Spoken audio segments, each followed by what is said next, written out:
मेरा इंग्लिश की वजह से सिलेक्शन नहीं हो रहा। अगर इंग्लिश अच्छी होती तो एसएससी निकल जाता, क्योंकि मैथ्स तो ऑलरेडी अच्छी है।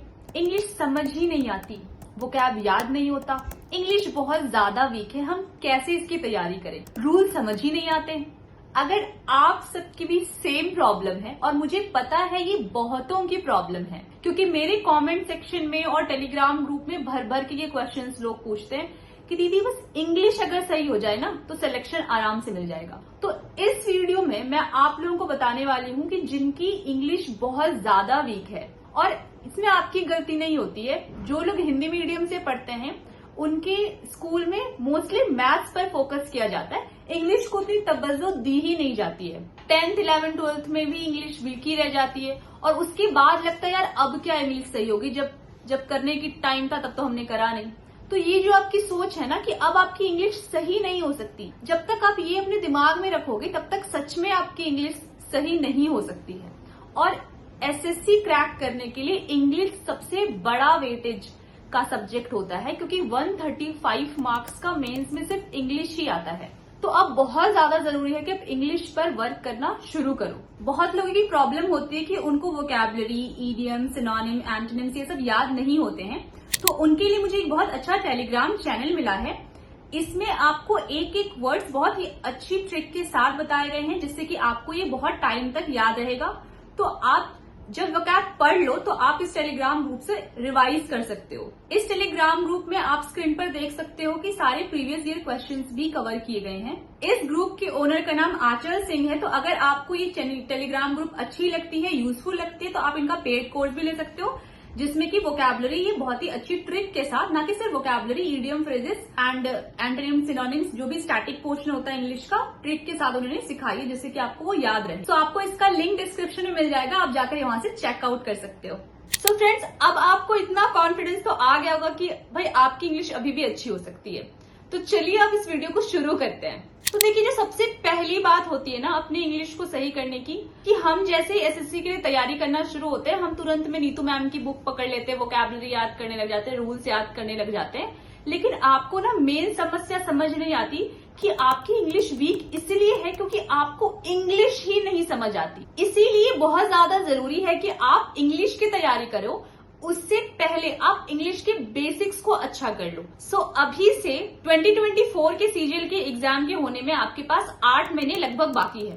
तो इसमें आप क्या कर सकते हो कि 2 महीने का टारगेट लो, इसमें आप अपने इंग्लिश के बेसिक्स पर ध्यान दो। इस टाइम आपको कोई भी एसएससी का बुक नहीं पढ़ना है, इसमें आपको ध्यान देना है इंग्लिश को समझा कैसे जाता है। मैं ये नहीं कह रही कि इसमें आपको इंग्लिश बोलना अच्छे से आ जाएगा या इंग्लिश बहुत अच्छा लिखना आ जाएगा, लेकिन इतना मैं इंश्योर कर सकती हूँ कि मैं इस वीडियो के आगे में जितने भी ट्रिक्स और जो चीजें आपको बताने वाली हूँ अपने एक्सपीरियंस से, उससे आपको इंग्लिश एग्जैक्ट समझना आ जाएगा। अब आपको लगता होगा भाई हमें इंग्लिश समझ तो आती ही है, लेकिन बहुत से ऐसे लोग हैं ना जो इंग्लिश को गेस करके उसकी मीनिंग समझते हैं।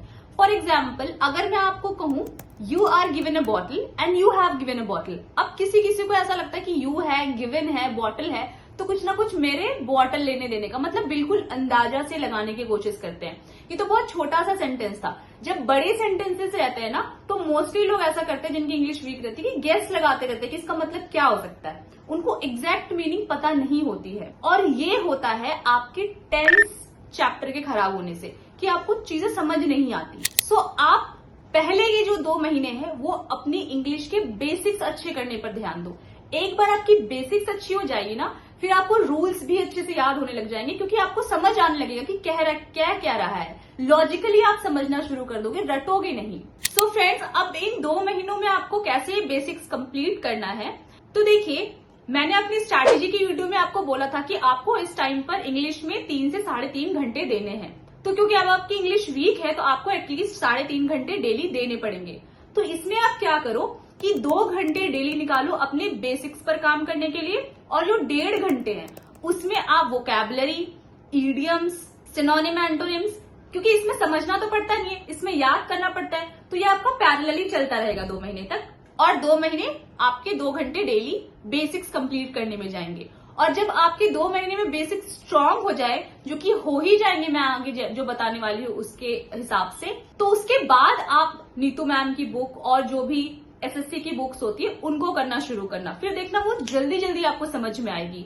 क्योंकि इंग्लिश की बेसिक्स अच्छी नहीं होने की वजह से ही क्लोज टेस्ट गलत होता है, आरसी लेट होता है, पीक्यूआरएस यानी कि सेंटेंस अरेंजमेंट लेट होते हैं, फिल इन द ब्लैंक्स नहीं हो पाता है, क्योंकि हमें लॉजिकली इंग्लिश को समझना नहीं आता, हम गैस ही करते रह जाते हैं कि क्या होना चाहिए। सो फ्रेंड्स, इंग्लिश को अच्छा करने का जो सबसे महामंत्र है वो है कुछ चैप्टर्स को स्ट्रॉन्ग करना।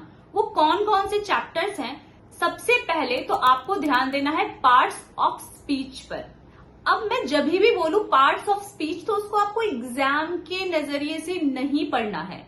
मतलब आपको याद नहीं करना है कि ये पार्ट्स ऑफ स्पीच हैं और ये तरीका होता है याद करने का, ये चीजें डेफिनेशन है, ये सब नहीं करना है। आपको समझने के पर्पज से पार्ट्स ऑफ स्पीच पढ़ना है। अब देखिए पार्ट्स ऑफ स्पीच क्या होता है। तो जैसे मान लीजिए ये एक सेंटेंस आपको दिख रहा है। अब इसमें एक एक वर्ड क्या है, क्या नाउन है, प्रोनाउन है, वर्ब है, एडजेक्टिव है, एडवर्ब है, क्या आप तुरंत ये सब समझ पाते हो? अगर आप समझ पाते हो तुरंत, ये नहीं कि एकदम सोच करके समझ करके आप बता रहे हो, तुरंत अगर समझ पाते हो, इसका मतलब आपका पार्ट्स ऑफ स्पीच अच्छा है। और ये जो है ना, ये इंग्लिश का बेस है। ये चीजें अगर आपकी वीक है तो आपकी पूरी इंग्लिश आगे वीक हो जाएगी। तो सबसे पहले आप पार्ट्स ऑफ स्पीच को बहुत अच्छे से कवर करिए। कहां से कवर करना है? उस यूट्यूब चैनल का लिंक मैं आपको डिस्क्रिप्शन में दे दूंगी। और मैं भी आगे सोच रही हूं कि आप लोगों के लिए एक ऐसी वीडियो लेकर के आऊं जिसमें कि मैं आपको इंग्लिश समझना सिखा दूं, एटलीस्ट आपकी बेसिक्स इंग्लिश की अच्छी हो जाए। अब पार्ट्स ऑफ स्पीच के बाद जो सबसे इंपॉर्टेंट चैप्टर होता है वो होता है टेंस। पार्ट्स ऑफ स्पीच में भी सबसे इंपॉर्टेंट होता है वर्ब चैप्टर, उसके बाद आता है टेंस। अब टेंस का ये मतलब नहीं है कि आप याद करो कि पास्ट टेंस क्या होता है, प्रेजेंट टेंस क्या होता है, फ्यूचर टेंस क्या होता है, या वर्ब में ये जरूरी नहीं कि आपको पता हो कि ट्रांजिटिव वर्ब क्या होता है, इनट्रांजिटिव। डेफिनेशन से कोई लेना देना नहीं है। आपको पता ना हो कि किसको क्या बोलते हैं, कोई दिक्कत नहीं है। क्या आपको मीनिंग समझ आ रहा है? आपको सही से समझ में आ रहा है कि उसको यूज कैसे कहां करना है? अगर आपको ये चीजें समझ में आ रही है, इसका मतलब आपका पार्ट्स ऑफ स्पीच और टेंस अच्छा है।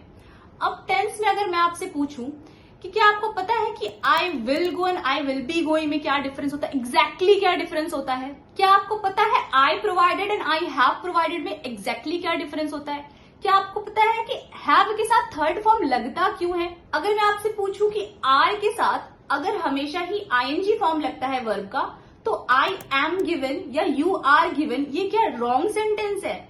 अगर आपको इन सब चीजों को पता है कि ये सब क्या है, क्यों है, इसका मतलब आपकी इंग्लिश अच्छी है, आपको मीनिंग समझ आती है, चीजों की एग्जैक्ट मीनिंग समझ आती है, गेस से नहीं। टेंथ चैप्टर के बाद सबसे ज्यादा इंपॉर्टेंट चैप्टर होता है वो होता है कंजंक्शन। क्योंकि जब भी आप कोई सेंटेंस पढ़ोगे या कोई बुक पढ़ोगे, स्टोरी पढ़ोगे, उसमें आपको कभी भी सिंपल सेंटेंसेस नहीं मिलेंगे, दो सेंटेंसेस कंजंक्शन से जुड़े हुए मिलेंगे। तो आपको बहुत अच्छे से पता होना चाहिए कि कौन सा कंजंक्शन कहाँ यूज होता है, क्यों यूज होता है, तभी आप उसको लॉजिकली समझ पाओगे। तो आपका अगर वर्ब, टेंस, कंजंक्शन ये तीनों चैप्टर्स अच्छे हो जाते हैं ना, तो आपको सेंटेंसेस की मीनिंग एग्जैक्ट समझ में आने लग जाती है। फिर आपकी इंग्लिश पढ़ने में भी अच्छी हो जाती है, आपकी रीडिंग हैबिट्स भी अच्छी होने लग जाती है धीरे धीरे।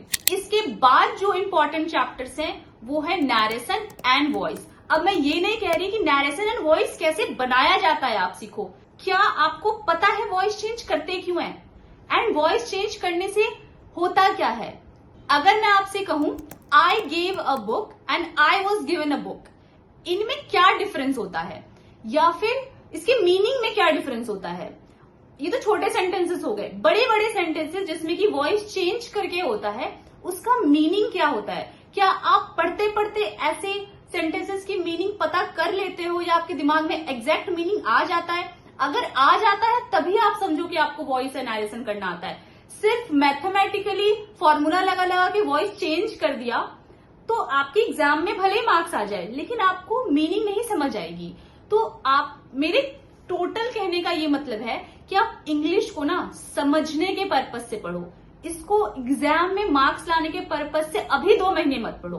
क्योंकि अगर समझ में आने लगेगा तो मार्क्स तो भाई बाय प्रोडक्ट है, आएंगे ही आएंगे। अब देखिए मैंने जो जो आपको चैप्टर्स बताए हैं वो आपको धीरे धीरे एकदम सीरीज में करते जाना है। पहले आपको पार्ट्स ऑफ स्पीच कर लेने हैं, उसमें से भी सबसे ज्यादा फोकस आपको करना है वर्ब के ऊपर। उसके बाद आपको टेंस करना है, उसके बाद कंजंक्शन करना है, देन नैरेशन एंड वॉइस। ये आप सीरीज में करो। और कहां से करना है उन सब का लिंक मैं डिस्क्रिप्शन में दे दूंगी आपको। इसके साथ साथ में डेली आपको आधे घंटे रीडिंग करनी है, मतलब 2 घंटे आपको लर्निंग करनी है, 1 घंटे वोकैबुलरी इडियम्स जो भी स्टैटिक पार्ट है वो आपको याद करने, और आधे घंटे आपको रीडिंग करनी है। क्योंकि आप सीख जाओगे और रीड नहीं करोगे ना तो आपको सेंटेंसेस समझने नहीं आएंगे। तो आपको रीडिंग करनी है। अब कहां से करनी है तो आप एनसीईआरटी का बुक ले सकते हो, या 9th-10th का कोई भी स्टोरी बुक इंग्लिश की हो तो वो ले सकते हो, कोई सी भी ले सकते हो। लेकिन हाँ बस 2, 3, 5, 6 की ये सब की बुक मत लेना, ये बहुत ज्यादा इजी होती है। तो एटलीस्ट आप 9th, 10th, 11th इन सब की जो स्टोरी बुक होती है इंग्लिश की ये पढ़ सकते हो। या अगर आपकी इंग्लिश थोड़ी इन सबसे ज्यादा अच्छी तो आप इंग्लिश नॉवेल्स भी पढ़ सकते हो। लेकिन आधे घंटे आपको रीडिंग करना है। अब ये नहीं कि आप द हिंदू रीडिंग करने लग जाओ, मतलब ये सब आपको बेवकूफी नहीं करनी। इंग्लिश सीखना है तो आपको भी बेसिक्स बुक्स ही पढ़ने पड़ेंगे। तो फ्रेंड्स, मैं भी आगे एक ऐसी ही वीडियो आप लोगों के लिए लेकर आने वाली हूँ जिसका एसएससी से कोई लेना देना नहीं होगा। वो आपकी बेसिक इंग्लिश को कवर करने के लिए होगा। उसमें मैं लगभग 1-1.5 घंटे में पूरी इंग्लिश का निचोड़ आपको बता दूंगी, जिससे आपको इंग्लिश समझना आ जाएगा। एक बार समझना आ गया तो फिर सब कुछ अपने आप हो जाएगा। तो अगर अभी तक आपने मेरे चैनल को सब्सक्राइब नहीं किया है तो जाकर अभी कर लीजिए, ताकि जब भी वो वीडियो आए जल्दी से जल्दी लाने की कोशिश करूंगी मैं, तो आपके पास नोटिफिकेशन चला जाए। सो फ्रेंड्स, मिलते हैं हम अगली ऐसी ही इन्फॉर्मेटिव वीडियोस के साथ। तब तक के लिए जय हिंद।